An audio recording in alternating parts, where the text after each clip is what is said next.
Hi and welcome. In this video I'm going to show you how to adjust volume for multiple clips.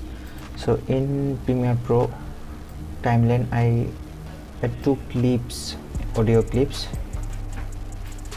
Then zoom on this footage, increase this volume. So if you want to decrease the volume, you can do it easily. Decrease the volume from here. Also you can decrease the volume here. Add pitch here also, so you can do it very easily, right?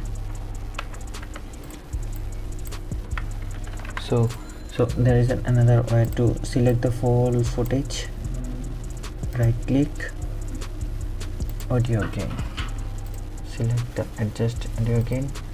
Plus volume means volume will be increase, minus value means volume will be decrease. So I want to decrease the value, will be minus 12. See, volume is going to decrease, more decrease, minus 20.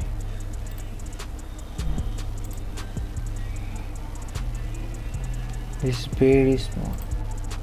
Hope this is helpful. Thank you for watching. See you in the next video.